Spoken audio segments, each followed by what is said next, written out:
This story is taken from r/no sleep. An author name is u/Christian Walls. Link is in the description. The summer I got a job here I was 17 and it was a good year. Ellen Ditzworth used to work the hot dog stand and we'd sneak cigarettes under the beams of the Dragon Slayer ride, cringing and giggling as the cars went overhead, dripping water all over us. Wet hands and damp cigarettes. But it was near her station and I think she found it funny to get splashed. It was out of the way too. It was always quiet and cool down there, even in the summer heat. If any of the ride-goers smelled our cigarette smoke as they hurtled overhead, they didn't say anything. One time, when we fumbled around and flirted, I kissed her fingers and they smelled like an ashtray. I still think about it to this day. I was 22 when they offered me the winter job. Ellen was long gone by then. No more bright red short shorts and poorly shaven legs that she'd invite me to stroke under the pretense of showing just how bad she was with a razor. There were other girls, but by the time the final summer rolled around I'd long felt uncomfortable hanging out with new hires. Sometimes I'd stand there listening to them talk and I'd feel lonelier than I had when I was by myself. I was thinking about my future around this time when the manager told me he had an opportunity for me to make good cash. They needed someone to stick around and keep the place ticking while everyone went back to the real world. Usual guy had walked and they needed someone bad. Last day before the park shut for winter was always Halloween, and that was only because it had a fireworks show. After that, it turned into a ghost town and I'd be on my own. I'd get a trailer to sleep in, and I could use my own car to get to the closest shop. The park would pay some of my gas. Not all of it, but enough to help out. Only real problem was I'd be alone. Not that the place was a desert island. There were 2 towns within easy driving distance. And I could have friends around so long as we didn't mess with the rides. But other than that, I'd be the only staff member on hand for the entire 4 months. Security guard and janitor rolled into one. I agreed, but I told him when the park reopened in March I'd be done. Figured it was time to move on. Get a degree like some of my friends had. Or maybe my dad could help me out with a job somewhere. World was wide open to me and I figured I'd sit on my ass all winter, make a shit ton on overtime, and then go on to some new adventure where I'd meet another Ellen Ditzworth or 2. Yesterday I turned 38 and I'm still in the park. Government signs my checks now. Couldn't tell you when that happened exactly. Probably after the media got wind of Denise Surrey, who broke in with her friends and never left. Lot of kids have gone missing here over the years, but she was the one who went mainstream. Her parents were doctors and she had blue eyes, so she got just enough attention to get the news cameras out. When the fuss died and the media moved on to its next story, some government guys came and installed 8-foot steel palisade fences. Gave me the keys to the only gate and scarpered real quick. Gave me a funny feeling seeing 4 men in suits, barrel-chested with pistols on their hips, climb into an unmarked vehicle and accelerate out the parking lot so fast the back of the car fishtailed. One of them looked over his shoulder at the park and he was so scared it was like he was looking at a mushroom cloud. I was the one who found Denise. She'd gone crawling head first down the Astromissile water slide. One of those up and down kind of slides that have you bouncing along on a padded dinghy.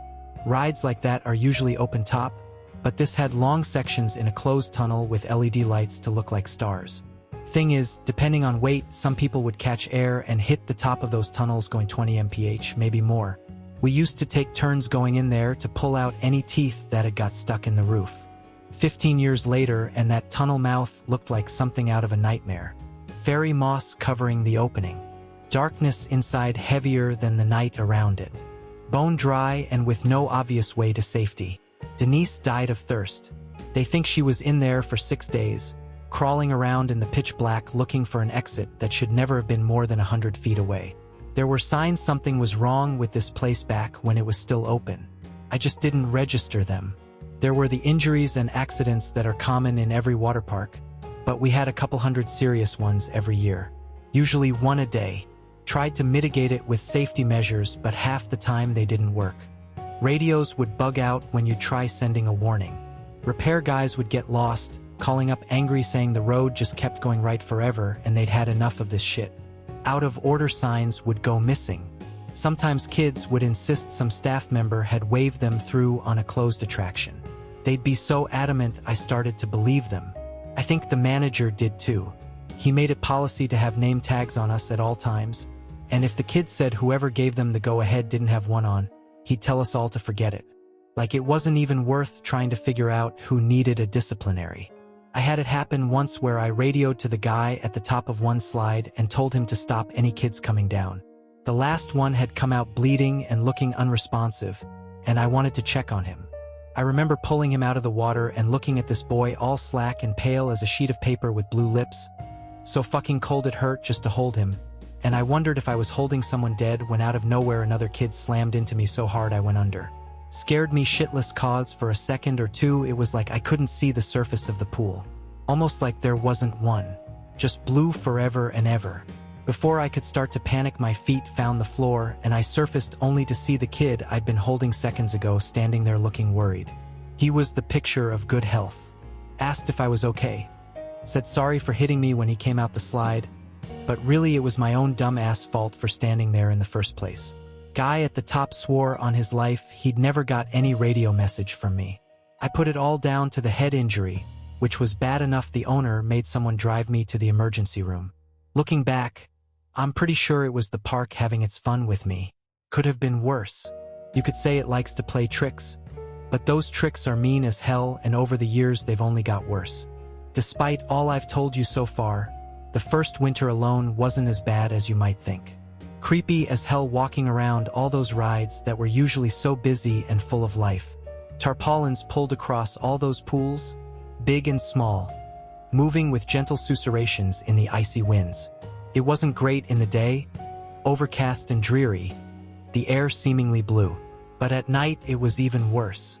I made those rounds quickly, stopping sometimes to summon what little bravery I had to shine a light in the pitch-black toilets, or to check one of the changing stalls dotted around the place.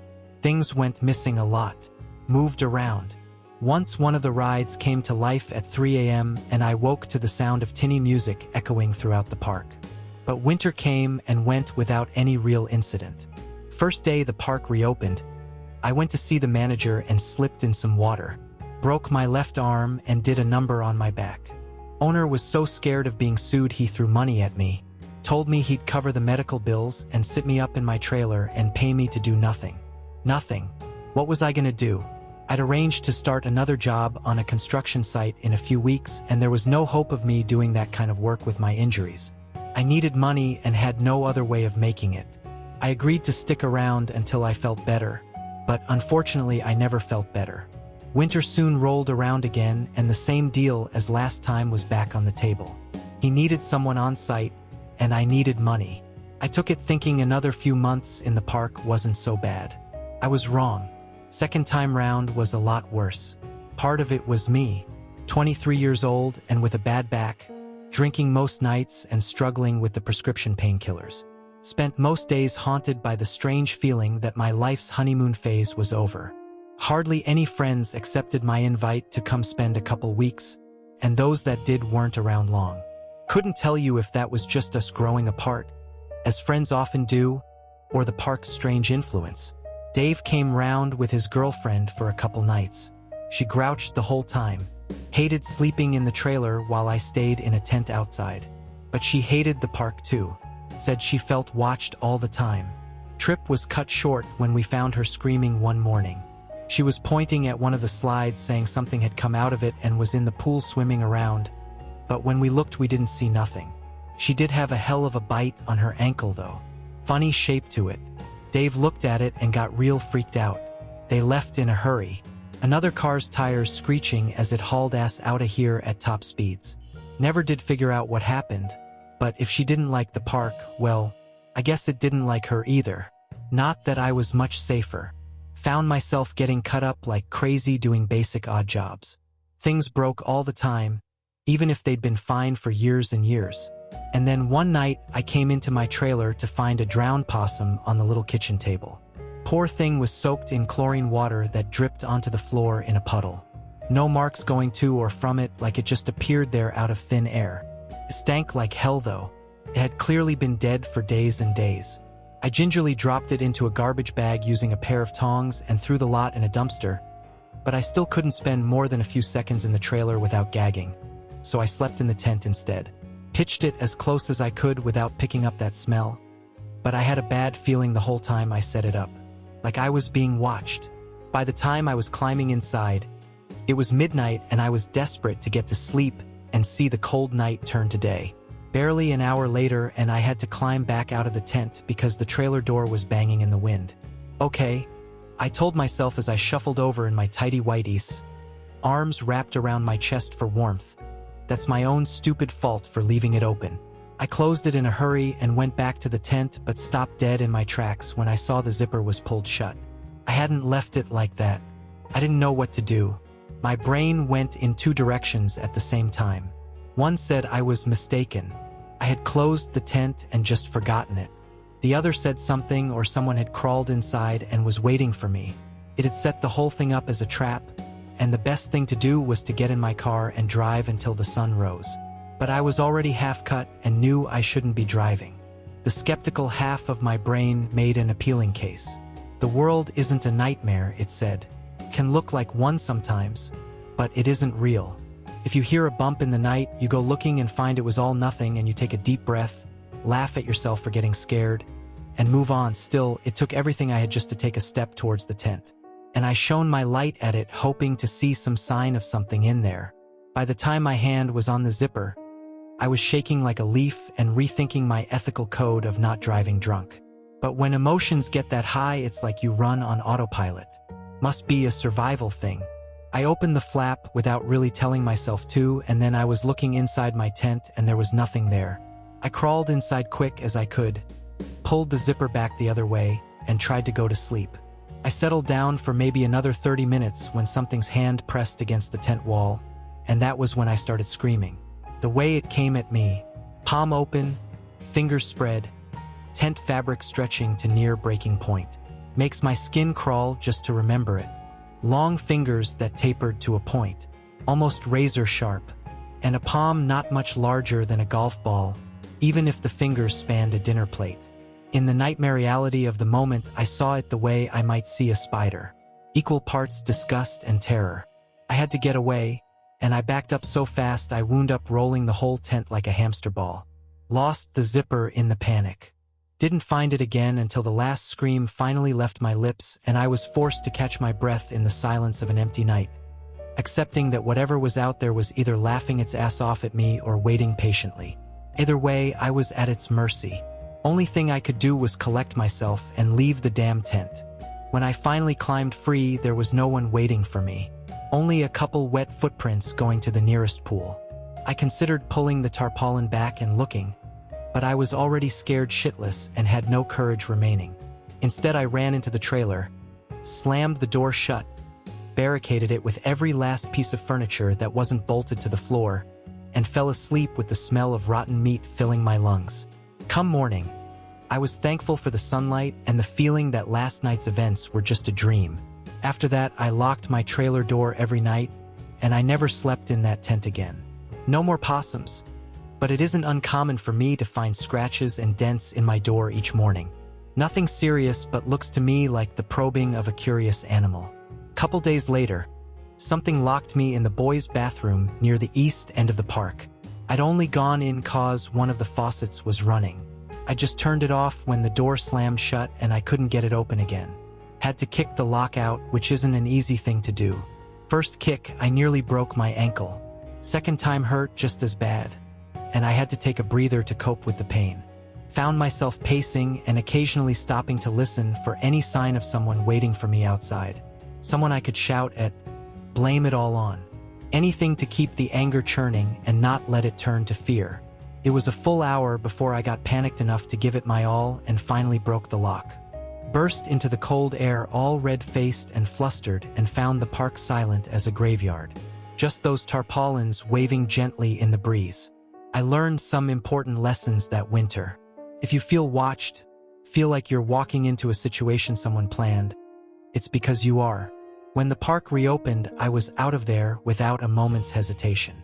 Finally got that job on a construction site and it lasted all of 3 weeks before I hurt my back again. Spent the rest of the summer laid up on my dad's sofa drinking and watching daytime TV. Got a call off the manager around August and he told me it had been a bad summer. Not only had the cops been sniffing around like crazy 'cause some poor kid went missing in the area, but they'd had twice as many injuries as before. Said he'd just spent the day in court hearing testimony from the parents of some kid who'd never walk or feed himself again after he hit his head on one of the rides. He sounded pretty beat up about it. He wasn't the best boss, but it wasn't like we worked for Mr. Burns either. Poor guy was way out of his depth. Anyway, part of the court settlement was he had to have staff members on site 24/7. I'd done it twice before, and he was desperately in need of someone who knew the job. I nearly said no, but he told me it was me or some 17-year-old lifeguard who'd shown interest in the job, and I didn't like the thought of that. God help me, I accepted, and when I went back that third time I took a gun. And this time I trusted my instincts. If I walked past a changing stall and heard the shower running, I let it run. Hour later, it'd be turned off again. If I saw someone had left the lights on in the staff room, I let them stay on until morning when I could deal with it in the comfort of daylight. Flushing toilets, wet footprints, open doors. I learned to stop sweating the little things, and 9 times out of 10, they went away on their own. Pretty soon I found myself laughing at them. A big fat wallet sitting in the middle of a solitary lounger that had been dragged into the moonlight. A phone ringing from somewhere in the depths of a maintenance hatch. Those kinds of crude tricks weren't going to work on me, I decided. Thought I had it all figured out, and there was nothing left for that place to show me. And then the park ate a drifter. Or something did anyway. Did it right in front of me too. I'd found the guy sleeping in one of the brick and mortar bathrooms. We gotta keep those things warm enough to stop the pipes bursting, so I guess they make decent enough shelter. He was an agitated old fuck. Called me all sorts as I told him to clear off. He didn't make for the main exit though. Wasn't like he'd parked a car in the lot, was it? Instead, he just made a beeline for the nearby hills. No fences in that part of the park back then, only open fields moving into woodland. His plan was to just walk into the wilderness in the middle of winter, and I wondered if I was actually marching some guy to a cold death. I remember looking at his shoes and seeing the backs of his heels exposed, and I realized I couldn't let him do that. Snow was due to fall that night, and I knew it was going to get real bad out there. "Hey!" I cried out while slowing to a stop. "Look man, it's late, I'm sure." My words died out. I didn't really know what to say when he turned to face me. He was angry and tired, and I knew he wasn't ever really going to be thankful for some randomer's charity. But that didn't mean I shouldn't try. For a moment, the only sound was the tarpaulin of the large pool to our right. Was just about to cough up some more words when his feet went sideways. His body rotated around his center of mass, and the next part of him to touch solid ground was his head. It made a noise that makes my teeth ache just to think about. A percussive, almost musical note that really shouldn't be made by a human skull. The blood that sprayed across the tiles reminded me of when I'd go paintballing with my friends. I remember looking down at it and noticing a couple loose teeth. Strange feeling. For a few seconds, everything turned to a kind of white noise as ancient instincts rooted me to the spot with fear. Paralyzed me. Million thoughts went through my head. The guy was dead. Something had taken him. That blood used to be inside of him. I have blood inside of me. Does my blood look like that? These thoughts were like the sparks that fly off a loose electrical wire. But I was stuck mired in them until the whistling in my ears faded, and I heard something being dragged across the floor. The guy hadn't even gone that far. He'd flown about 8 feet and landed just on the edge of the pool. His legs were in the water, hidden behind the tarpaulin, and only his top half was on dry land. His head was a ruin of blood and matted hair, but he still managed to look at me for just a moment before he slid the rest of the way below the water with a quiet splunk. The realization he was alive kicked my ass into my gear, and I ran over to the circuit box and hit the button that pulls back the pool cover. Machine ran loud as it drew the blue heavy sheet back across the water. Felt like eternity waiting for it. When it was finally over and I could look down into the water and see clearly, there was no one there. Not even a cloud of blood polluting the pool. Nothing. I felt like I was going insane, and I even looked over and double-checked that the guy's plastic bag was still where he dropped it, just so I could be sure I hadn't made the entire thing up. I really didn't know what to do. The only thing in that water were a couple leaves that had made it in there over fall, but that was it. And then I saw it. I can't explain it easily. It was a sudden overlap of realities. a bit like the hollow cube illusion where it can be two things at once. Without ever taking my eyes off it, that pool became every deep body of water I'd ever seen. All of them, all at once. It was every calm and glassy ocean surface with rays of diffuse light leading into unseen depths. Every lake with murky kelp fingers reaching up out of the dark. Every flooded basement with black and brackish water. I could smell the stagnant water, could feel the breeze you get standing on the coast, taste the salt. All of it at once. And something moved in those infinite waters, and it was big. It was like the first time I saw the Grand Canyon big. Like when you get on a plane and see the ground pull away so quickly it loses perspective. Whatever was down there was coming right at me, and I'm not ashamed to say I pissed my pants. An ocean full of stars was down there, and the thing swimming towards me had a body that obscured entire nebulae. I felt vertigo come over me, and I backed away and I slipped in the blood, and then I woke up a few hours later and started screaming. I had to clean up in the morning, and I had to pull the tarpaulin back across. Machine only goes one way, so I had to do it with a pool stick, and it made me feel sick just to go near it. Every time I got close, I started to feel dizzy again. When I finally mustered the courage to look, there was the same old pool it had always been. But I'd never shake the feeling I had when I was looking down in it and saw teeth like tectonic plates.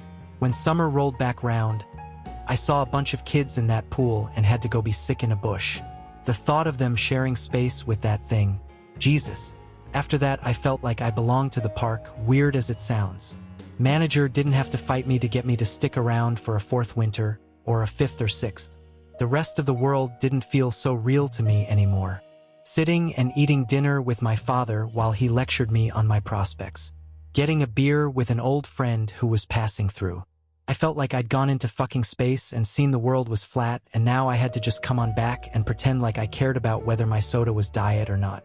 Not long after that, the park had its last ever summer. It had gone too far by that point.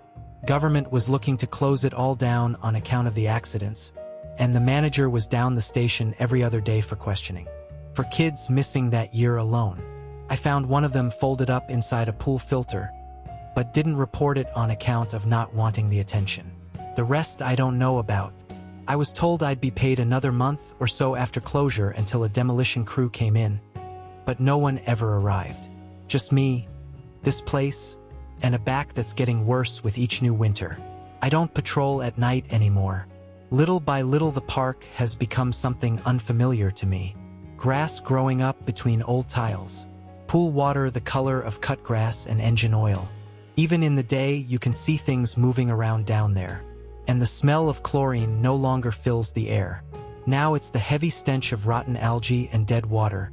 And sometimes the tang of the salty ocean that I've learned to avoid like the plague. Makes me see stars in the corner of my vision, and I don't like it. My dreams are bad enough. Drowning in the dark. Something huge bearing down on me. I've woken up more than a few times and vomited up salt water. I can't bring myself to think what any of it means because I just don't want to know. Last time I went in the park after dark, I had a close call. Worst of my life. I've been thinking about leaving ever since, but I worry there's not much else out there for me at this stage. That, and I kind of feel guilty I didn't save all those kids with the cameras. Urban explorers they call themselves, and I say kids, but really they were college students who record videos for something called TikTok. Anyway, they came prepared. Scouted the park, even scouted me, working out my routine and where my trailer is so they could avoid my general line of sight. I had no clue they'd watched me for a whole day. Once they figured I was passed out or asleep, they drove their van as close to the fence they could find, climbed the top and hopped on over. For about an hour, they got what they wanted. I've watched the footage 100 times. Broken down toilets covered in graffiti. Smashed windows and broken glass covering the floor. Old pools full of ancient water covered in thick, brackish scum. You can hear the glee in their voices. That kind of urban decay was their bread and butter. And they were good at it too. They stayed quiet, didn't shout or break anything. They just filmed. Wasn't until they decided to try rowing out to the castle that things took a turn. I came too late. What got me out of bed was a scream. Maybe a few of them. It was blurry and I came to around 3 a.m. and still a little tipsy. My head foaming at the edges with a half-remembered dream of a hollow world filled with water. As soon as I saw the van, I realized someone had gotten inside the park, and I hadn't just been dreaming the sounds of splashing water and panicked. But by the time I went in there myself, the place was silent. I really didn't want to search it at night. I hadn't gone in there after dark for a few years, and things had only gotten worse. Set something off inside me. A kind of spiritual Geiger counter is how I think of it.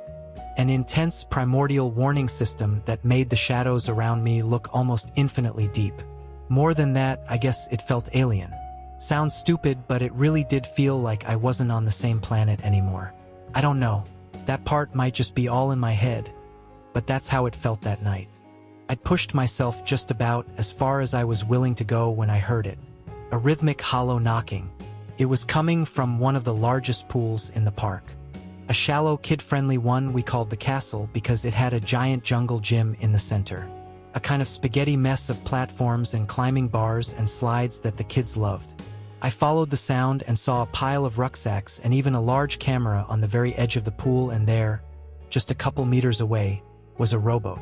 The idiots had brought it with them. Probably thought they were being smart by avoiding the water below. At least they'd tied it off so it was easy for me to pull back in. I gave it a cursory inspection, shivering at the mere thought of floating across that nightmare water in something so flimsy, and was ready to leave it until the morning when I heard a quiet splashing. Something had climbed out the water, and my heart dropped as I instinctively flicked the torchlight towards the sound of dripping water and saw a thin, shivering shape climb onto the lowest steps of the castle. It looked gray and sickly, and then it started whimpering, and I realized I was looking at a girl, college-aged, with stringy hair and an outfit that might have been colorful before she'd gone in the water. But now it was just the color of ash and moss. At a glance, she almost didn't look human anymore. She looked more like a starving animal, shell-shocked and shaking. I shouted out to her, but it was as if she couldn't hear me. She dragged herself up onto a dry platform and curled up in a ball in the far corner, knees pulled to her chest, and wide eyes locked into a 1,000-yard stare. And something was in that water.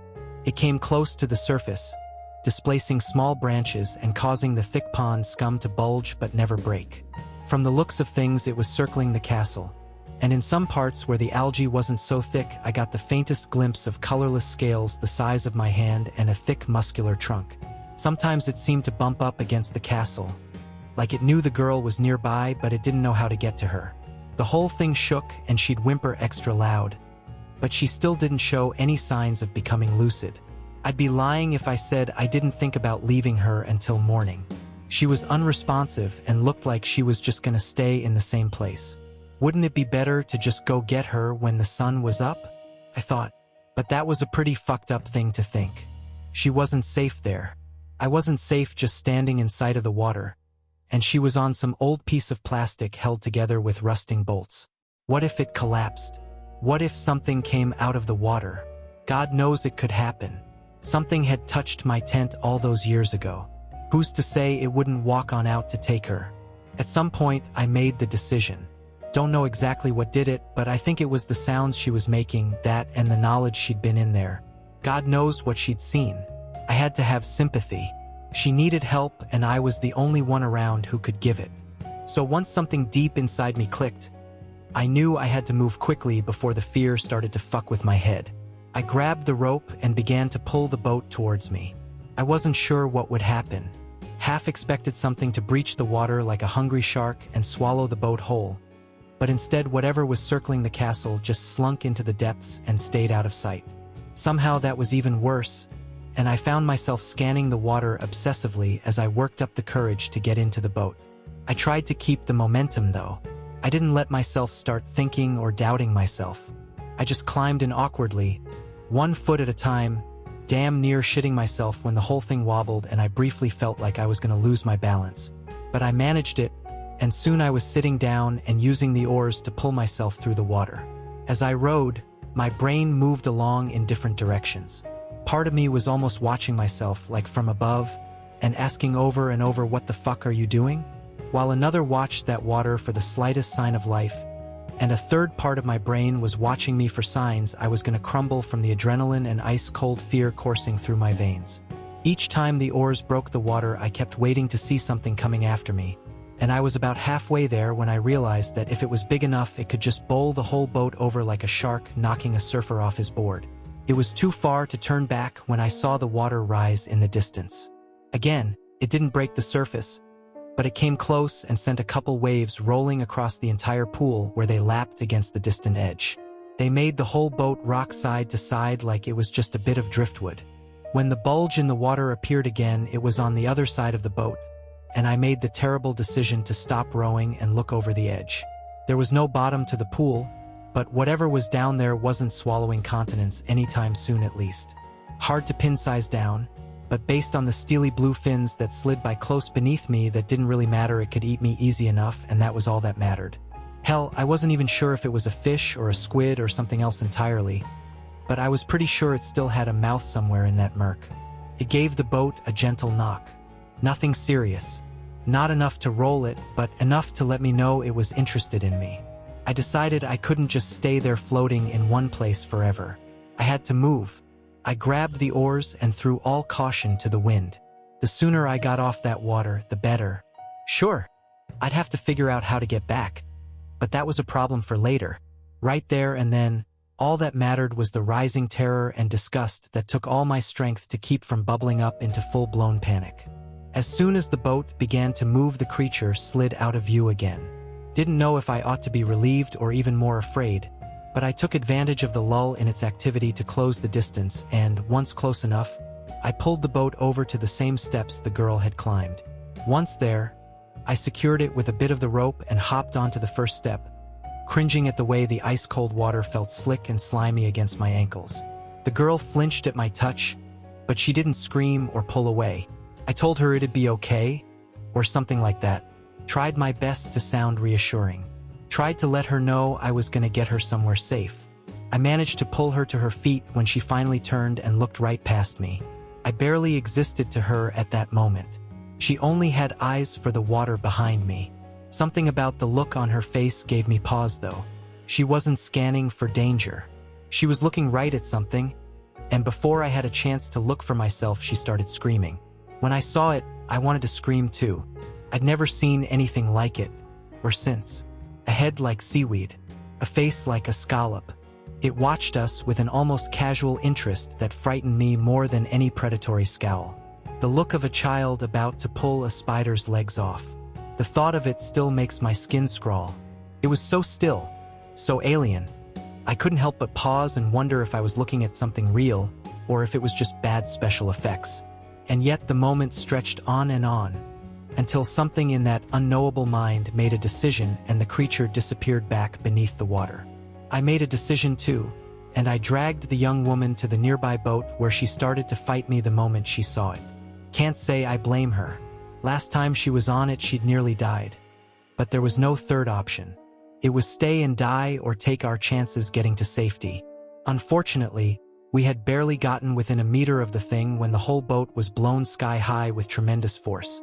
For a few seconds I stood there dumbstruck, the girl crying, and water falling from the sky like a momentary rainstorm. When the boat finally returned to Earth, it was a couple 100 meters away and hit dry land with a great crash. My stomach sank. How the hell were we gonna get off the castle now? Not a moment later and the entire structure began to shake. By now the girl was close to hysterics and I wasn't far behind. I took her hand and began to look for some high ground as that thing began to shake and batter the flimsy plastic supports that held the platform up. We were forced to climb up towards the plastic roof of the tallest tower, which wasn't exactly all that high up, but it was the best we could do. The bars leading to it weren't easy to navigate, and at one point I slipped and fell backwards, striking my chin painfully and looking up to see the girl going ahead without me. For a moment I nearly gave up, but then there was the sound of something snapping and the entire castle began to slide on one side. I looked down and saw black water rising up to meet me.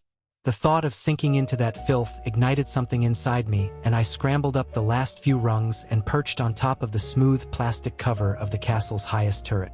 It was barely large enough for us both to sit on, but it was all we had. Looking back, I can't help but laugh. I make it sound like a great tower, but it was barely 12 feet off the ground. As soon as I was up there looking down, water quickly bubbling towards us, I realized just how badly we were fucked. We delayed our inevitable death by mere seconds at most. By the time the bright red piece of plastic we clung to hit the water, the castle had broken apart, so all its little pieces went floating in different directions. Ours was the last to go in, and it went down beneath our collective weight until the water reached our waists. And then it came back up, buoyant and hollow. It was no boat, but it came damn close. "Paddle!" I cried at the girl, and she did, and we pulled ourselves through the water to the nearest edge. Pretty soon the makeshift raft bumped up against the tiled wall, and we were dragging ourselves up onto dry land where she rolled onto her back. I continued to crawl for another few meters until I felt like I was far away enough from the water. Only once I felt safe, I let myself collapse and lay crying and laughing for what felt like hours. But the girl only cried. At first a whimper, then a sob, and then a howl. A painful gut-wrenching scream that made my own joy wilt until I could do nothing except listen to the raw grief in her voice. When I sat up to see if she was okay, she was sitting upright and staring at the thing that was rising out of the water. Again, no malice. Not really. At least I don't think so. It'd be like looking for a recognizable expression on an oyster. But it did watch us calmly as it ate what I can only assume was one of her friends. A man, I think. Hard to remember details. He didn't cry, but he did look at us for help that we couldn't give. I'm not sure I could even tell you how it ate him, but it looked painful and slow. Reminiscent of a starfish, I think. At some point the girl passed out, and not long after so did I. I doubt she ever made a full recovery. The only thing she managed to say, even hours later after the paramedics had sedated her and I'd finished giving my less than truthful statement to police, were the words "the stars" over and over. I think a lot about how changed I was when I first looked down into that water and saw the abyss below. But that poor girl was actually in it. She'd swam in those waters. Submerged. I don't even know how she came back from an ocean that doesn't have a surface. But she did, and somehow I don't think she'll ever be the same. But it's got me thinking about myself. About what I've lost to it. Jesus Christ, I'll be 40 before I know it, and what then? Just gonna wait here forever and ever? There's a number on the back of my paychecks, and I want to try calling it to find out more. Like, what would they do if I tried going somewhere else? Would they let me? Because it's gone. The days of Ellen Ditsworth are gone. The days of a good back and strong legs are gone. The person I was before I saw that drifter die is gone. Yesterday is gone. The past is a shared hallucination. Only the present is real. I need to get out of here before I lose more of myself. I'm never gonna understand this place. I realize that now. I can only accept that it exists and try to move on, which I should have done the day I saw those stars. Because there is an abyss, and it doesn't flow through time like we do. Doesn't occupy space like we do. But it's there, and it's full of gods the way a koi pond is full of fish. And I'm worried the more I think about it, the worse the park gets, and the closer I get to falling into waters that have no up or down, and which never ever end. In my dreams, I am choking in the acidic bile of a creature that swallowed me whole. I'm worried that if I stay here much longer, I'll forget how to wake up. The end. Choose here your next story. Thank you so much for watching. Subscribe, curious listener, for more.